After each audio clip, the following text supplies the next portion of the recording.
একেবারে গরিব এবং বেকার এক ছেলে অভিনবকে জোর করে বিয়ে দেওয়া হয়েছিল শহরের কোটিপতির একমাত্র কন্যা অনন্যার সঙ্গে এক অবিশ্বাস্য কারণে।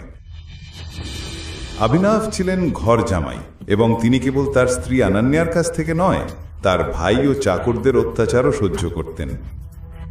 কেন সেই কালো বহু কোটি টাকার গাড়িগুলো এসে এই গরিব অভিনবকে নিয়ে যেতে চাইল, যার হাতে কেবল নিত্য প্রয়োজনের একটি সাদামাটা ব্যাগ ছিল? তার আসল সত্য কি? অভিনব কে? কি রহস্যটা আছে যা আপনাকে চমকে দেবে?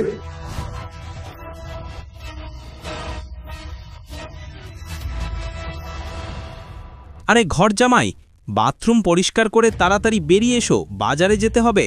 অভিনব জানতো যে এই চাকর বাড়ির অনেক পুরনো চাকর, যার সম্মান তার থেকে অনেক বেশি। হ্যাঁ ভাই। সার্ভেন্ট অভিনবকে 1000 টাকা এবং একটি লিস্ট দিয়ে বলল, দৌড়ে বাজারে যাওয়া এবং মালপত্র নিয়ে আসো। আর শোনো, অনন্যা ম্যাডামের অফিসের বন্ধু চিরাগ আজ আসছে, ওই যে রাতে ওর সাথে দেরিতে আসে। তুই তার স্বামী, তাই না? হ্যাঁ, এবার তোকেই তার খাতিরদারি করতে হবে। কি দেখছিস, যা। সার্ভেন্টের কথায় অভিনব রেগে যাচ্ছিল, তখনই তার ফোন বেজে উঠল। নম্বরটি দেখে অভিনব চমকে গেল। এটা একটি দুবাই নম্বর ছিল। অভিনব কলটি ধরল না এবং তাড়াহুড়ো করে সাইকেলে চড়ে বাজারের দিকে ছুটে গেল। সবজির বাজারে দুবাই নম্বরের কলটি আবারও এলো। অভিনব নজর না দিয়ে হাঁটতেই থাকল। তখন ওই এলাকায় কুখ্যাত গাজ্জু ভাই তার পথ আটকে দিল। তিনি দেখেই বুঝলেন অভিনবটি গোবেচারা প্রকৃতির একটি ছেলে, তাই সে তাকে আরও বেশি বিরক্ত করতে শুরু করল। হেই, আমাকে ধাক্কা দাও কিভাবে? ভাই, তুই গাজ্জু ভাইকে ধাক্কা দিয়েছিস, এবার তোকে দাম চুকাতেই হবে। অভিনব তাদের অগ্রাহ্য করে চলতে চাইল, কিন্তু গাজ্জু ভাই তাকে ঠেলে দিল।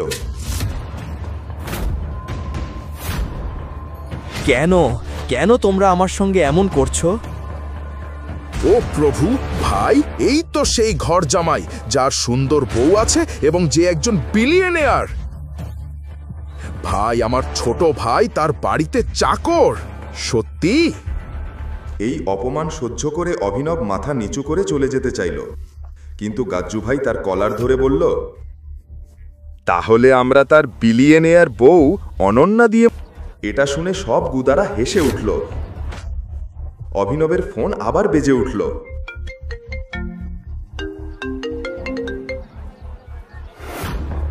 ওহ, এটা কি তোর বউয়ের ফোন?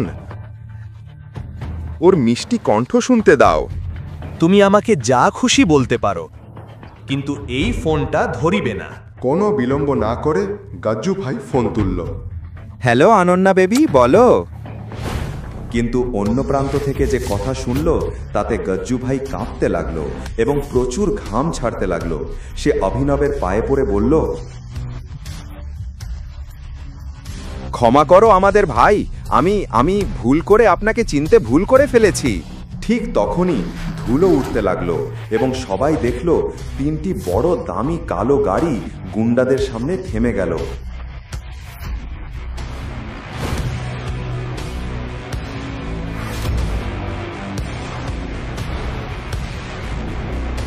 বলেছিলাম না ফোনটা ধরবে না? ওরা আমার লোকেশন খুঁজে পেয়েছে। বাইক চালাও, বাইক চালাও। এটা বলে অভিনব এক গুন্ডাকে ধরে একটি বাইকে চড়ে দ্রুত চলে গেল। উপস্থিত লোকেরা বিভ্রত হয়ে রইল। কেন ফোন ধরার সঙ্গে সঙ্গেই কালো গাড়িগুলো এসে পৌঁছালো?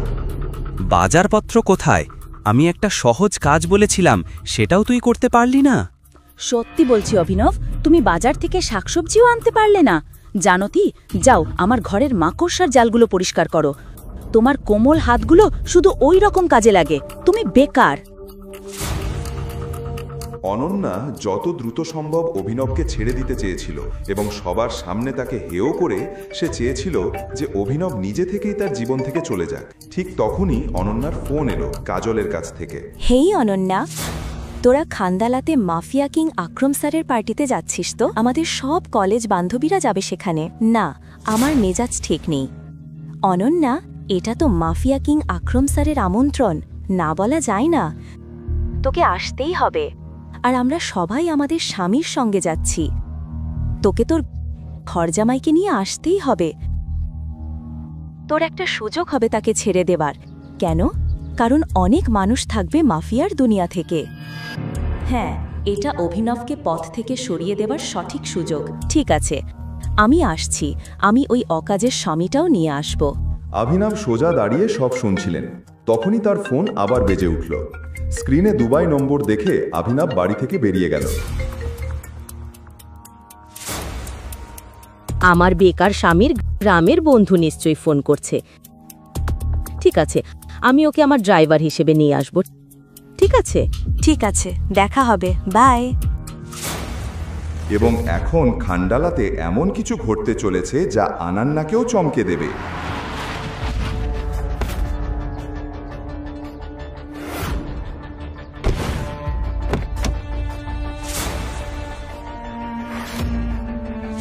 পরের দিন আনান্না অভিনবকে নিয়ে গাড়িতে করে খান্ডালা চলে এলো। হোটেলটা দেখে অভিনবের চোখ বড় হয়ে গেল। তোমার পুরো পরিবারে হয়তো তুমিই একমাত্র যে এত বড় একটা হোটেলের মধ্যে পা রাখার সুযোগ পাচ্ছ। ঠিক তখনই অনন্যার কলেজের বেয়াদব ধনী বন্ধুবান্ধবরা সেখানে এসে হাজির হলো। তাদের মধ্যে রাজ নামের একটি অহংকারী ছেলেও ছিল, যে সবসময় অনন্যাকে ইমপ্রেস করার চেষ্টা করত। অনন্যা, এটা কি? তুই কি এই ট্রিপে স্বামীর বদলে নিজের চাকরটা এনেছিস? ওটা আমার স্বামী। কি? অভিনবের সাধারণ পোশাক দেখে অনন্যার বন্ধুগণ ও তাদের স্বামীরা মুখ বাঁকা ছিল, কিন্তু তাদের ধারণা ছিল না কি ঘটতে চলেছে। তখনই হোটেল ম্যানেজার এসে বলল, এক্সকিউজ মি স্যার, আকরম স্যারের পার্টি সন্ধ্যায়, তাই এখন লাঞ্চ আর ড্রিঙ্কসের বিল আপনাদের তরফ থেকেই পে করতে হবে। ওয়েটার যখন মেনু কার্ড নিয়ে এলো, তখন আরিয়ান নামের একটি ছেলে অভিনবকে ফাঁদে ফেলতে ঘোষণা করে, হে সবাই, আজ বিলটা অভিনবই দেবে। আমি এমন কিছুই বলিনি। চল সবাই তালি দি অভিনবের জন্য। এই চাকর যে মাসে ৬,০০০ টাকা করে পায়, আমাদের লক্ষের বিল দেবে। 1 মিনিটে কি হলো অভিনব বুঝতেই পারল না। আর অনন্যাও ভাবছিল, অভিনব এটা কি করলো? আমার কাছে আজকের বিল দেওয়ার মতো টাকা নেই, আর এই অভিনব তো একেবারেই গরিব। আর হ্যাঁ বন্ধুরা, অভিনব একটি শর্তও রেখেছে। যদি সে আজ বিল দিতে না পারে, তাহলে রাজ অনন্যাকে নিয়ে যাবে। কি? অভিনব, তুমি নিজের সীমানা বজায় রেখে দাও বিট। আমি তোমার জিনিস নই যাকে বাজি রাখা যায়। অনন্যা, আমার কথা শোনো, আমি তো কিছু। চুপ কর, চুপ কর। অভিনব অনন্যাকে বোঝাতে চাইল যে ওকে ফাঁদে ফেলা হচ্ছে। আরে আরে আরে, বাজি ধরা হয়ে গেলে পিছিয়ে যাওয়া যাবে না। কি হলো? টাকা শেষ হয়ে গেল? ওয়েটার! রাজ অভিনবকে কথা বলবার সুযোগ দিল না এবং হোটেলের সবচেয়ে দামি খাবার ও ড্রিঙ্ক অর্ডার করাতে লাগলো। ঠিক তখন কাজলের চোখ পড়ল একটা বক্সিং রিংয়ে। হে রাজ, তুমি তো কলেজের বক্সিং চ্যাম্পিয়ন ছিলে, তাই না? তাহলে আর কি, তোর এবং অভিনবের মধ্যে একটা লড়াই হওয়া যাক। আমাদের খাবার আসার আগে বিনোদনও হবে। এটা শুনে সবার আগ্রহ জাগলো, কারণ রাজ সত্যিই এক ভয়ঙ্কর বক্সার, যার নামে অন্য কলেজগুলো ভয়ে কাঁপত। রাজ এতদিনে 25 জনের নাক ভেঙে দিয়েছে। ঠিক তখনই অভিনবের ফোন বেজে উঠল। অভিনব স্যারের ফোন বাজছে। কে ফোন করছে? রাঘু কাকা। ওর বাড়ি থেকে নিশ্চয়ই বলছে, ওই অভিনব, তুই ঘর পরিষ্কার করে গেলি না তো? তাহলে কি বলছো, আমরা কি লড়াই করব? আজ আমরা জানবো অনন্যার জন্য কে সেরা, তুই না আমি। অভিনব, তোমার এখনো একটা সুযোগ আছে, না বলো? অভিনব, তোমার কি রাজের সাথে লড়াই করার সাহস নেই? অভিনব রেগে গেল এবং এখন বলল, আমি বক্সিং করব। বন্ধুরা, তো আজ অভিনব মার খাবে আর আমরা খাবার। রাজও প্রস্তুতি নিয়ে রিংয়ে উঠল। অন্যদিকে আরিয়ান ও তার বন্ধুরা দামি ড্রিঙ্ক ও খাবার অর্ডার করা শুরু করল। ঠিক তখন রাজ আক্রমণ শুরু করল এবং অভিনবকে একটা জোরালো ঘুষি মারল। অভিনবের মুখ থেকে রক্ত বেরোতে লাগলো।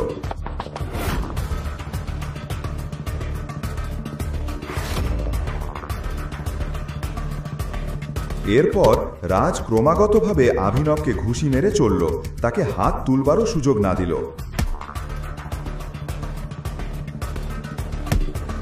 সবাই ভাবল অভিনব এবার শেষ।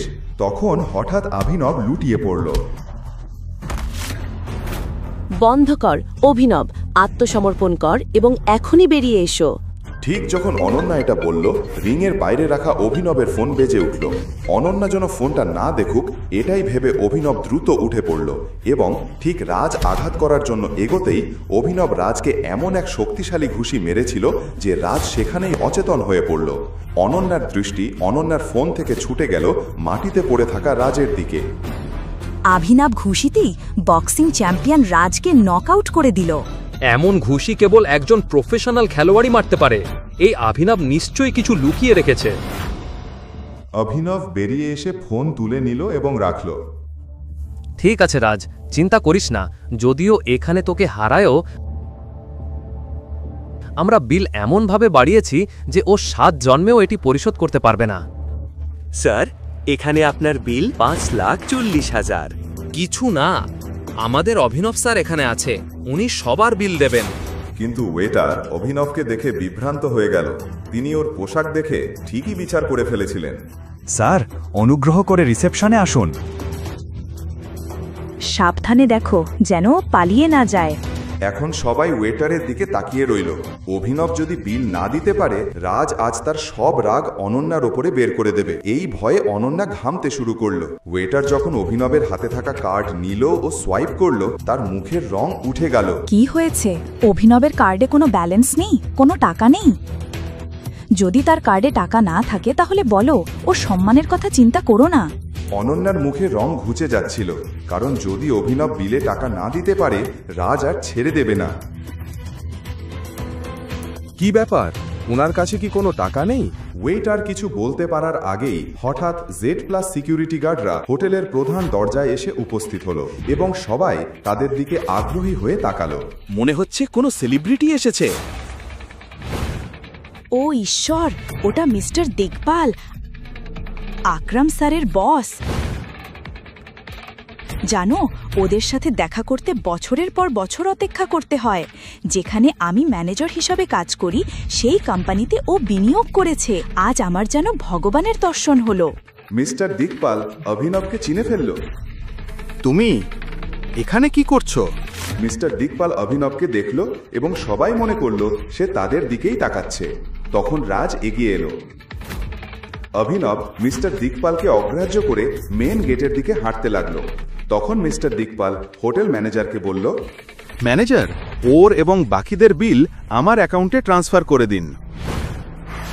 এটা বলে মিস্টার দিগপাল নিজ তার রুমে চলে গেল। 1 মিনিটে এত কিছু ঘটল যে কেউই কিছু বুঝতে পারল না। এই মিস্টার দিগপাল কি কিছু খেয়েছে নাকি? উনি অভিনবকে অন্য কারোর সঙ্গে গুলিয়ে ফেলেছেন। হেই অভিনব, মিস্টার দিগপাল টাকা দিয়েছে তো আমি বাজি জিতেছে। তুমি কোথায় যাচ্ছ? আর সেই যুক্তি অনুযায়ী অনন্যা এখন আমার। আর আজ রাতটা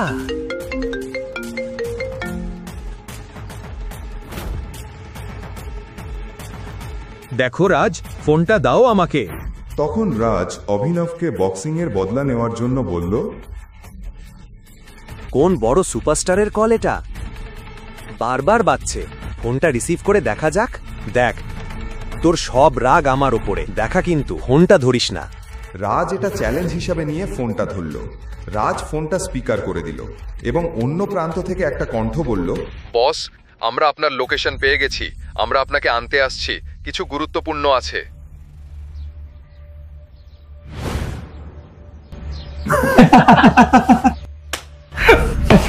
এটা নিশ্চয়ই কোনো রিক্সা চালক বা কেব চালকের ফোন। নিজেকে বস মনে করছে। আনান্নাও এটা মজার মনে করছিল, কিন্তু এরপর এমন কিছু ঘটল যা সবাইকে নীরব করে দিল।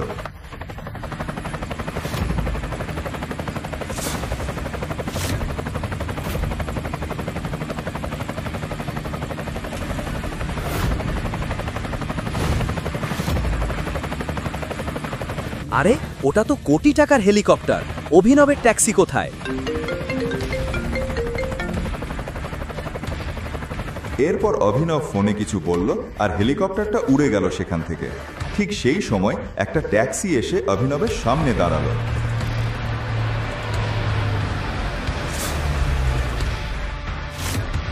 পাহাড় খুঁড়ে ইঁদুর বেরোলো, জানতাম ও এত দামি হেলিকপ্টারে চড়বে। দেখো, ও ট্যাক্সি এসে গেছে। কিন্তু দুবাই থেকে বারবার ফোন আসা, এই দামি গাড়িগুলো আর হেলিকপ্টার সবকিছু একটা এমন গোপন সত্য ফাঁস করতে চলেছে যাতে আপনার গা শিউরে উঠবে। অভিনব তাড়াতাড়ি ট্যাক্সিতে উঠে চলে গেল। ঠিক তখনই রাজ আর বাকিদের মনে অভিনবকে নিয়ে সন্দেহ জাগলো। বন্ধুরা, কেউ জানে ও কোথায় গেল? নিজের বউকে খান্ডালাতে রেখে ও কার সঙ্গে দেখা করতে গেল?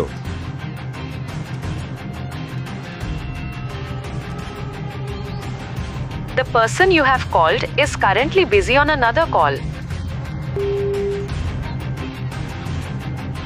তুমি এমন সাহস করলে অভিনব, আমায় না বলে কোথায় গেলে? অনন্যা, তুমি কোনোদিন খোঁজ নাওনি তোমার অকর্মা স্বামী কার সঙ্গে কথা বলে? চলো অভিনবের পর্দা ফাঁস করা যাক। আজই ওকে হাতে নাতে ধরবো। এটা বলেই রাজ অনন্যার গাড়ি বের করলো আর সবাই মিলে অভিনবের ট্যাক্সিকে ফলো করতে শুরু করলো।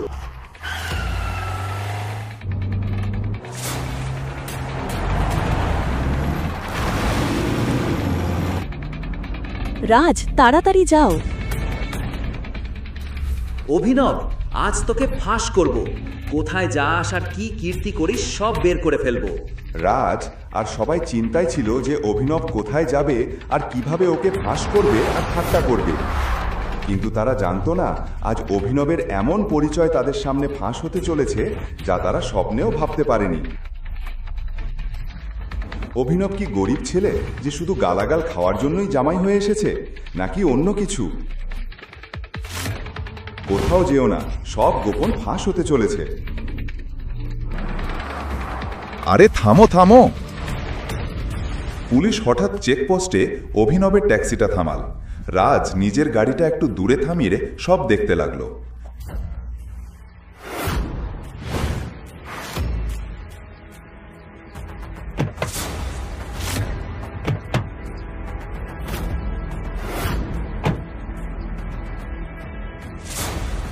পুলিশ ইন্সপেক্টর অভিনবকে গাড়ি থেকে নামিয়ে চেকিং শুরু করলো। তল্লাশিতে অভিনবের কাছে একটা বন্দুক পাওয়া গেল। বন্দুক দেখে ইন্সপেক্টর বলল, এটা কি?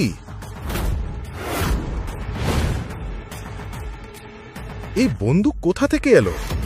লাইসেন্স কোথায়? অভিনবের কাছে বন্দুক? যে লোকটা নিজের চাকরের কাছ থেকেও গাল খায়, পুরনো গাড়িতে পেট্রোল ভরতে 500 টাকা ধার নেয়, ওর কাছে বন্দুক এলো কোথা থেকে? তবে কি আমি অভিনবের আসল সত্যটা জানিই না? বন্ধুরা, এই অভিনব একটা অপরাধী। এখন দেখো পুলিশ কিভাবে ওর কাছ থেকে সত্য বের করে। আমি শুধু কমিশনারের সামনে মুখ খুলব। তাই নাকি? দেখো দেখো, পুলিশ কমিশনারকে চাই ওর। শোন, বেশি চালাকি করার চেষ্টা করিস না, নইলে তোকে উল্টো করে ঝুলিলে এমন মারবো যে তোর আসল পরিচয় বেরিয়ে আসবে। যে লোকটা বাড়ির চাকরদের কাছ থেকেও বকুনি খেত, আজ সে পুলিশের হাত ধরে ফেলল। আমার হাত ছাড়, নইলে লাঠি দিয়ে পেটাব। আরে ছেড়ে দাও ওনাকে। এই চিৎকার শুনে আশেপাশে সব পুলিশ ঘুরে তাকাল। অনন্যার রাজও হতবাক হয়ে গেল। ও পাগল হয়ে গেছে, কেউ কমিশনারকে ফোন করো। এই গোলমালের মাঝেই একটা পুলিশের সাইরেন শোনা গেল।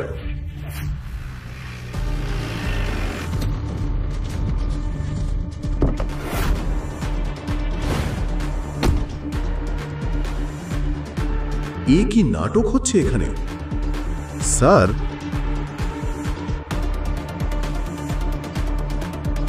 ওনার ওপর হাত তোলার সাহস হলো কেন? কমিশনারকে দেখে সবাই ফ্যাকাশে হয়ে গেল। আর অভিনব যে এতক্ষণ অপমানিত হচ্ছিল, এখন পুলিশেরাও তার সামনে কাঁপছে। কমিশনার ওকেও চিনে ফেলল, কিন্তু কিভাবে? এখানে অনন্যা, বাকি সবাই আর পুলিশ ইন্সপেক্টরও ভাবতে লাগলো, তুমি কি তোমার চাকরি ভালোবাসো না? কে ওনাকে ধরেছে? কিন্তু স্যার, ও বন্দুক মানে ওর কাছে বন্দুক ছিল তো কি হয়েছে, ওটা সেলফ ডিফেন্সের জন্য। আর আমি অনাকে অনার জন্মদিনে এই বন্দুকটা গিফট করেছিলাম। ওর জন্মদিনে? কিন্তু ওর জন্মদিনে তো অভিনব ওর মায়ের স্যান্ডেল মেরামত করতে গিয়েছিল। কমিশনার ওকে বন্দুক গিফট করলো? আমি কি স্বপ্ন দেখছি? অনন্যার বাকিরা কিছুই বুঝতে পারছিল না। তখনই কমিশনার অভিনবকে সম্মান দিয়ে যেতে বলল।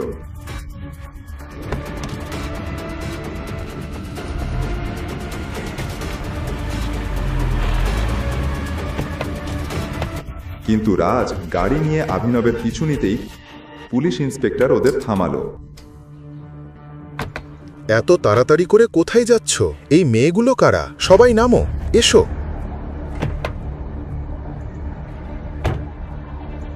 স্যার, আমরা অভিনবজির সঙ্গে আছি, তাই উনি যেখানে যাবে আমরাও সেখানেই যাচ্ছি। ঠিক আছে, যাও।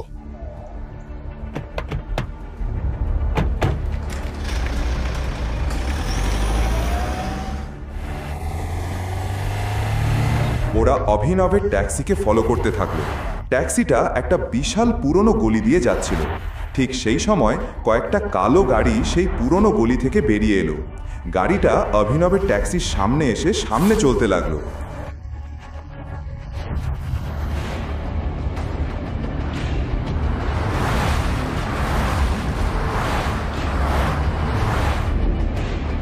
তারপর আরো 3টে কালো গাড়ি অভিনবের ট্যাক্সির সঙ্গে সঙ্গে চলতে লাগলো।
ও মাই গড!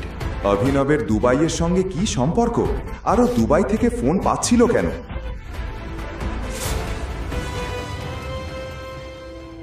গরিব ডেলিভারি বয় অভিনবের প্রেমিকা ওকে ছেড়ে একটা ধনী লোকের জন্য চলে গিয়েছিল। তারপর কি হয়েছিল? প্রেমে হেরে যাওয়া অভিনব 50 ফুট উঁচু বিল্ডিংয়ের ছাদে উঠে গিয়েছিল নেশা করে। বৈভবী, আমি এই দুনিয়া ছেড়ে যাচ্ছি। তোমার অভিমান আমাকে মেরে ফেলেছে। সেই ধনী লোকটার সঙ্গে সুখে থেকো। আমি যাচ্ছি। ওর জীবনে ভাগ্য কি খেলা দেখাবে কেউ জানতো না। হঠাৎ অভিনব পড়ে গেল নুচে, কিন্তু কোথায় পড়ল সে?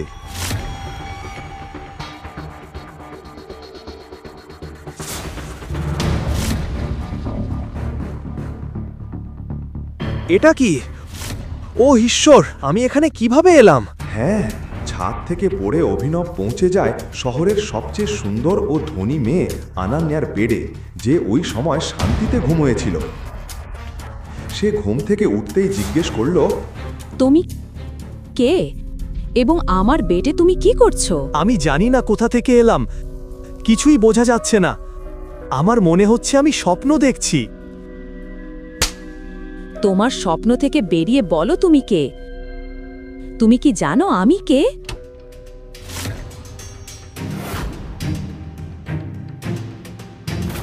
ও ঈশ্বর, এসব কি দিদি?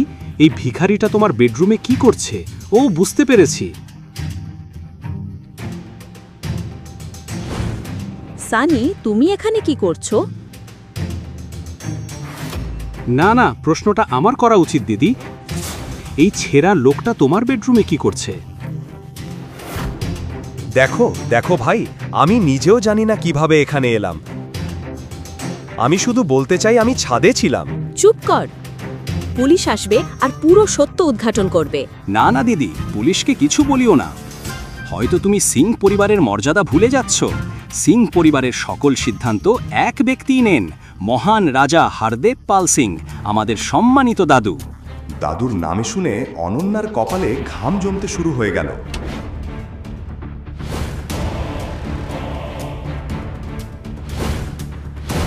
অনন্যা, হারদেব পাল সিং কেবল শহরের একজন পরিচিত ধনী মানুষ নন, তিনি ছিলেন বেশ রক্ষণশীল ও কঠোর মানুষ, পুরনো ব্যবস্থার চিন্তার অধিকারী। তিনি স্যুট পরা মানুষ, কিন্তু মানসিকতা ছিল 500 বছর পুরনো। অনায়াসে অনন্যা ভয়ে কাঁপতে লাগলো। দাদু ফিরে এলে কি হবে সে ভাবতে লাগলো। অনন্যা, বের হও। দাদুর উচ্চ কণ্ঠ শুনে অনন্যা হতবাক হয়ে দাঁড়িয়ে গেল। দাদু? সে বুঝতে পারল হয়তো দাদু সব জানতে পেরে গেছেন, কিন্তু কিভাবে? আর কতক্ষণ তুই এই ভিকরিটার সঙ্গে পড়ে থাকবি? উঠ, দাদু তোকে দেখার অপেক্ষায় আছেন।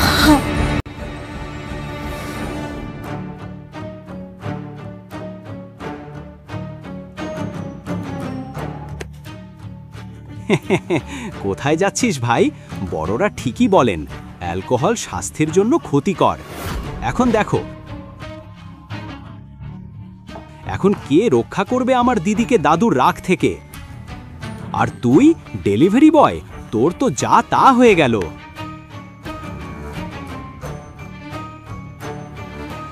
এটা শুনে অভিনব বুঝল সানি হয়তো সবকিছু করেছে। ছাদ থেকে পড়ে হয়তো অভিনব অচেতন হয়ে গিয়েছিল এবং সানি তাকে সেই অবস্থায় এখানে নিয়ে এসেছে। কিন্তু এখন অভিনবের মনের মধ্যে অন্য প্রশ্নগুলো ঘুরছিল। একজন ভাই তার বোনের সঙ্গে এমনটা করতে পারে? সে কি সত্যিই ওর ভাই? এই প্রশ্নগুলো অভিনবের মাথায় ঘুরে বেড়াচ্ছিল। এদিকে হারদেব পাল সিং একটি বড় সমস্যা বয়ে এনেছে। তোমার এত বড় সাহস? বিয়ের আগেই কোনো ছেলের সাথে সম্পর্ক রাখো? তোমাকে আমি আমার নাতনি বলতে লজ্জা পাই। দাদু, বিশ্বাস করুন, আমি জানি না এই ছেলেটাকে। মিথ্যা বলো না, আমি সব জানি, বুঝেছ? সব তোমার মা বাবার ভুল। তোকে পড়াশোনা শেখালাম, বিজনেসও করতে দিলাম, আর তুই একটা রাস্তার ছেলেকে ঘরে নিয়ে এলি। হারদেব পাল অভিনবের হাতে একটি জিনিস দেখে চমকে গেলেন।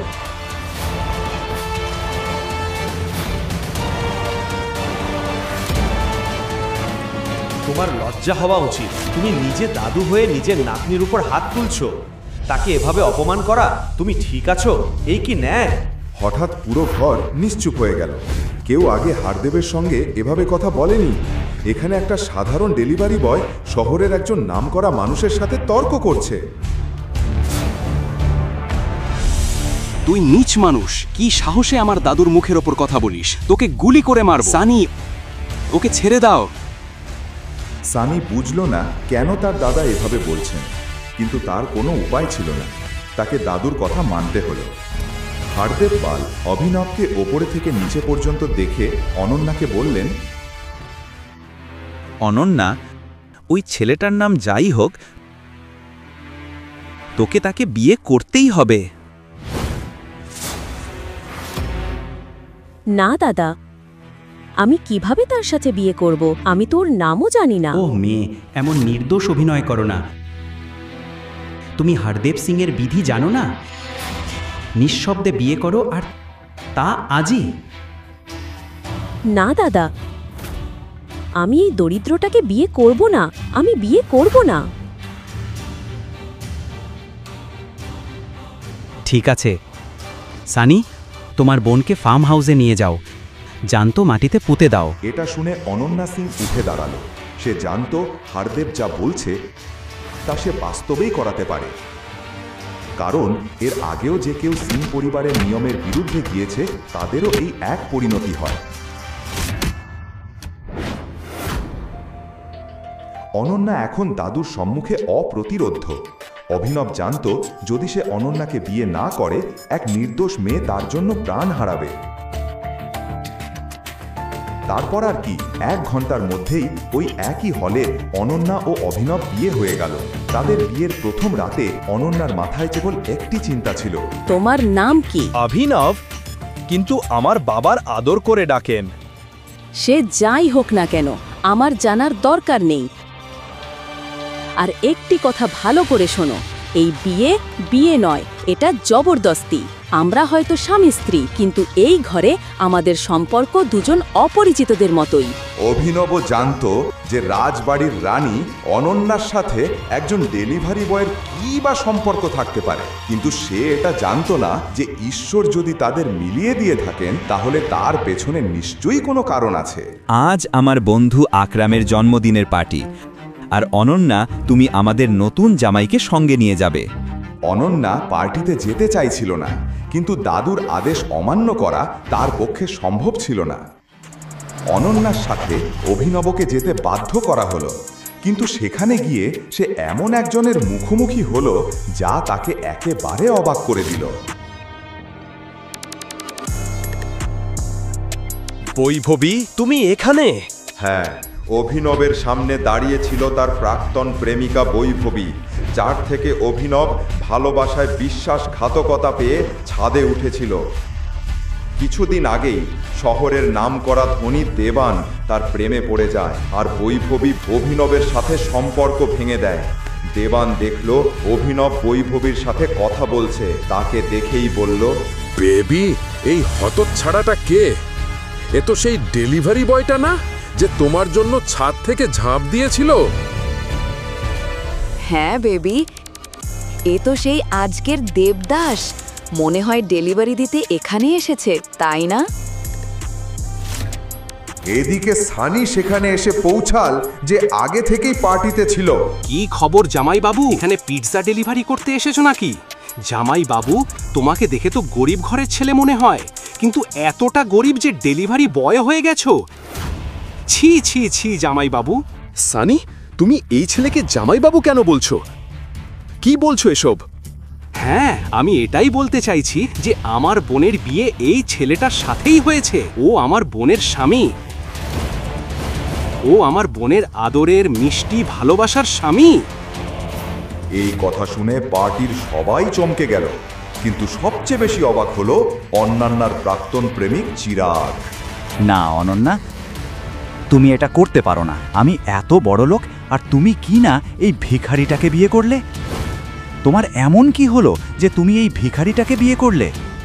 দাঁড়াও চিরাগ, আমিই বলছি আমার আদরের বোন কেন ওকে বিয়ে করেছে। এরপর সানি নাটকীয়ভাবে সেখানে উপস্থিত সবার সামনে সেই অদ্ভুত বিয়ের গল্পটা বলতে শুরু করলো। কিভাবে অভিনবকে অনন্যার বিছানায় পাওয়া গিয়েছিল, কিভাবে দাদু তাদের বিয়ের আদেশ দিয়েছিলেন। সব শুনে সবাই চুপ হয়ে গেল, সবাই চলে যাচ্ছিল। অনন্যার চোখে জল এসে গেল, সে কাঁদতে কাঁদতে দৌড়ে সেখান থেকে চলে গেল। অভিনব অনন্যার পেছন পেছন বেরোতে যাচ্ছিল, কিন্তু সানি তাকে আটকে দিল। সে অভিনবের হাত ধরল। আরে জামাই বাবু, কোথায় যাচ্ছ? তুমি তো আমাদের গর্ব। এসো এসো জামাই বাবু, তোমার জন্য এই চেয়ারটা বিশেষভাবে বানানো হয়েছে। এই বলে সানি অভিনবকে সুন্দর কিন্তু বিপজ্জনক দেখতে একটা চেয়ারে বসার জন্য ইশারা করল। আরে সানি, পাগল নাকি? ও এই চেয়ারে বসতে পারে না। তুই তো জানিস এটা কার চেয়ার, তাই না? তুই চুপ কর দেবান। আমার জামাই বাবুকে কিভাবে সম্মান জানাতে হয় সেটা আমি জানি। হ্যাঁ, ও যেই হোক না কেন আমাদের বন্ধু সানির জামাই বাবু, তো ওকে তো সম্মান দেখাতেই হবে, তাই না? অবশ্যই দেখাতে হবে, কেন দেখাবো না? চিরাগের কথা শুনে দেবান ব্যাপারটা বুঝলো। সানি মনে মনে অভিনবকে শেষ করে দেওয়ার ফোন দিয়ে আটলো। এবার এই ডেলিভারি বয়টা নিজের আসল জায়গাটা বুঝতে পারবে। এসো, তোমাকে তোমার হট সিটে বসাই। এটা তোমার জন্যই বানানো। এবার বসো। আরে জামাইবাবু, দয়া করে বসো। অভিনব চেয়ারে বসার সাথে সাথেই খুব জোরে একটা অ্যালার্ম বাজতে শুরু করলো।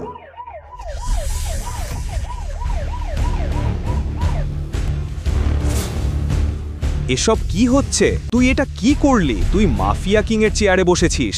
তুই তো এবার শেষ। ওই বিশেষ চেয়ারটা ছিল মাফিয়া কিং গ্যাংয়ের লিডার আকরামের, আর ওই চেয়ারে আকরাম ছাড়া অন্য কারোর বসার অনুমতি ছিল না। কোন মায়ের বেটার এত সাহস